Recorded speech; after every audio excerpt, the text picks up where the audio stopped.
जय भीम दोस्तों, मैं हूं चितरंजन कुमार और आप देख रहे हैं हमारा news channel true news TNBR। और आज मैं बहुत एक्साइटेड हूं इस बात को लेकर कि आज हमारे बीच में वो हस्ती हैं जो दलित समुदाय को ही नहीं कह सकते हैं, एक अच्छे राजनीतिक अनुभव के साथ साथ जिनके दिल में दलितों के लिए, वंचितों के लिए, शोषितों के लिए दिल में कशक है। बिहार में कुछ भी होता है, इन लोगों के साथ में शोषण, अत्याचार, बलात्कार, हत्या, तो इनको दिल में जैसे आग लगने लगती है वैसे आग लग जाती है। और यही कारण है कि जगह जगह पर जा कर के पुतला दहन से लेकर के धरना, प्रदर्शन, आंदोलन इत्यादि करने में माहिर माने जाते हैं। आज हमारे बीच में उपस्थित हैं समता मूलक समाज पार्टी के राष्ट्रीय अध्यक्ष माननीय मनोज भारती जी। श्रीमान जी, आपका हमारे चैनल में बहुत बहुत स्वागत है। धन्यवाद। जय भीम। सर, आज मेरे लिए भी ये गौरव की बात है कि मैं आपके कुछ बातों को आपके माध्यम से कुछ बात जो है हम लोगों तक पहुंचाने का कोशिश करने जा रहे हैं। और हमारा सर सबसे पहला आपका सवाल ये है कि आपने जो नई पार्टी का गठन किया है जिसका नाम है समता मूलक समाज पार्टी, ससपा, तो सर इस पार्टी के गठन की आपको आवश्यकता क्यों पड़ी और इस पार्टी का गठन का उद्देश्य क्या है? देखिए, सबसे पहले बिहार में अगर आज़ादी के बाद बिहार की जो राज्य की राजनीति है उसमें अगर आप देखेंगे तो खास करके दलित समाज की जो राजनीति है वो सिद्धांत विहीन राजनीति है, जिसके कारण जो राजनीति से सामाजिक परिवर्तन होना चाहिए वो बिहार में नहीं हो पा रहा है। इसलिए हमें लगा कि बिहार में खास करके राज्य स्तरीय जो राज्य की सत्ता को हासिल करने के लिए एक नीतिगत, एक सिद्धांत वाली जो बहुजन समाज के जो महापुरुष हैं उनके विचारों पर चलने वाली एक पार्टी होनी चाहिए। और हम लोगों ने उनके महापुरुषों को, विचार को बिहार में स्थापित करने के लिए समता मूलक समाज पार्टी का गठन किया। आपने अपने ये भीम आर्मी मूवमेंट से आप अपने इस चीज़ की शुरुआत किया। आज़ाद समाज पार्टी के गठन के साथ ही साथ आपने उस पार्टी से त्यागपत्र दिया और उसके बाद समता मूलक समाज पार्टी का स्थापना किया।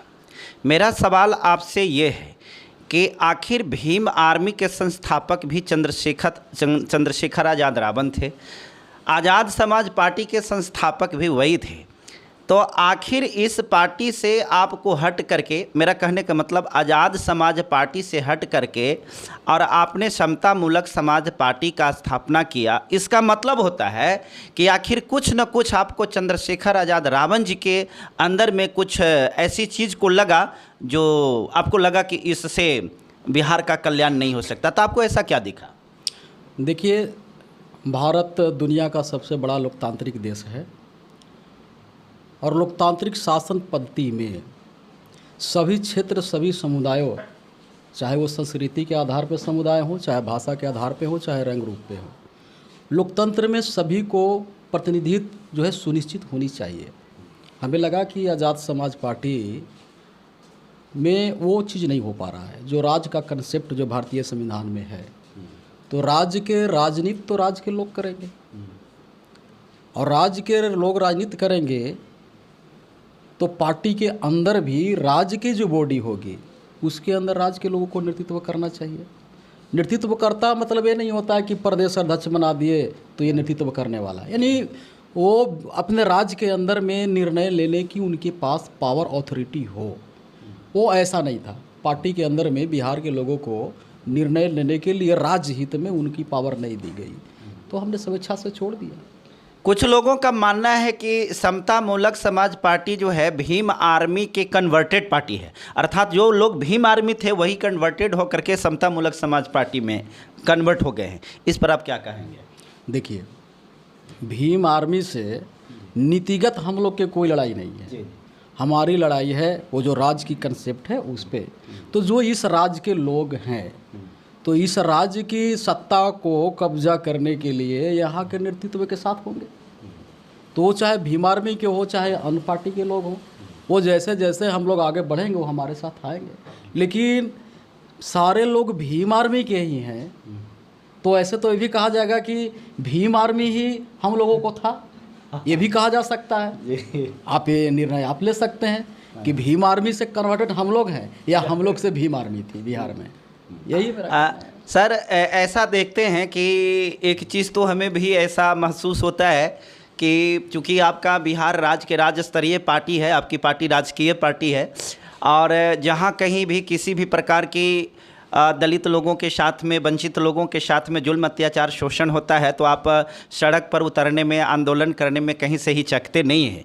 लेकिन ये बिहार की अभी जो शासन चल रही है, नीतीश जी की शासन में अफसरशाही से लेकर के सारी चीज़ बेलगाम हो चुकी है और कहीं पर भी कोई अफसर पर कोई नियंत्रण नहीं है।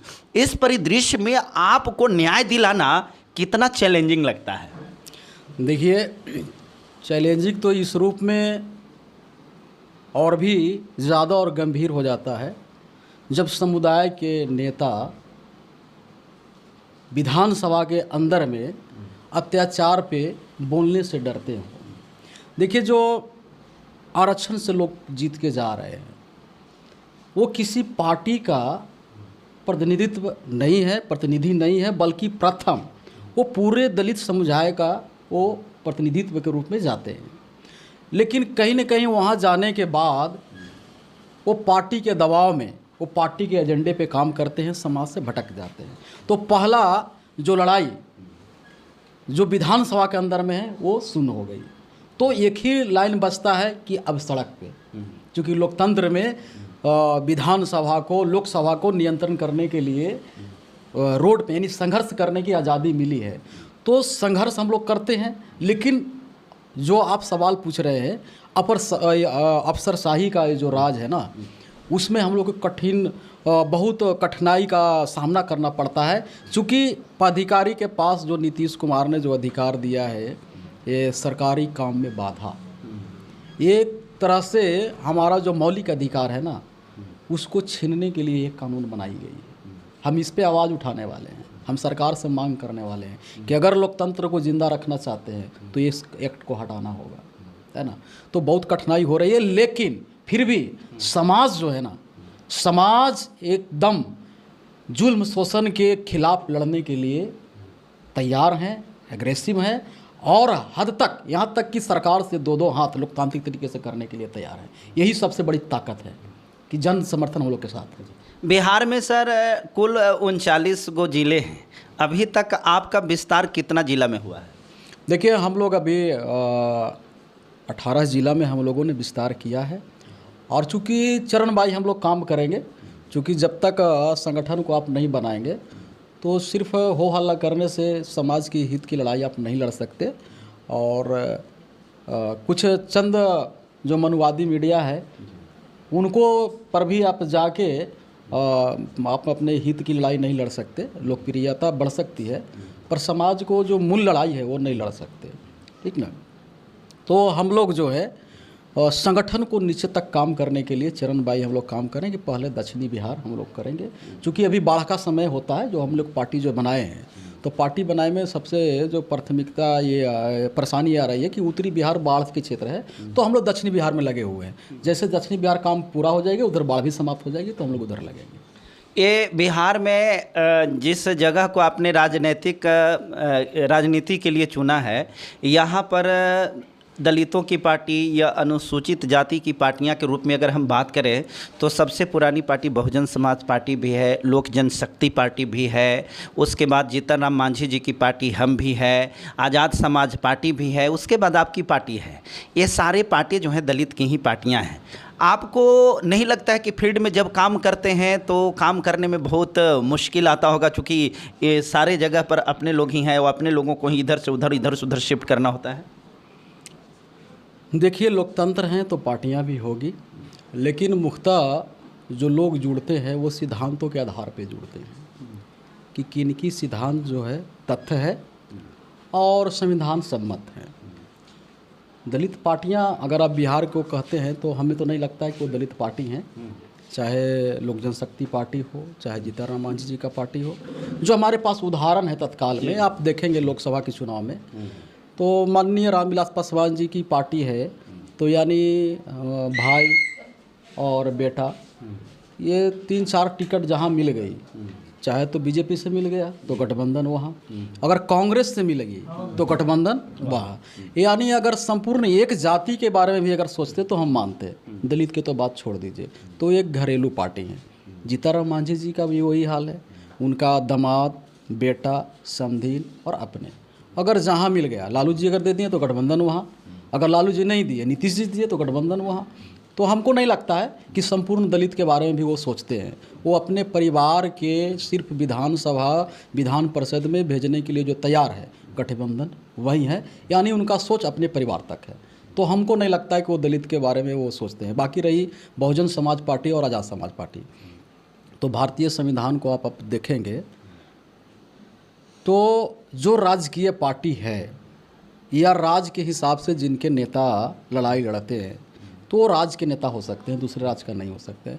अब बहन जी उत्तर प्रदेश के 5वीं बार मुख्यमंत्री के उम्मीदवार हैं, बन जाए स्वागत है, लेकिन क्या उत्तर प्रदेश के मुख्यमंत्री बनने के बाद क्या अन्य राज्य को तिनका भर भी वो दे सकते हैं? क्या ऐसा भारतीय संविधान में है?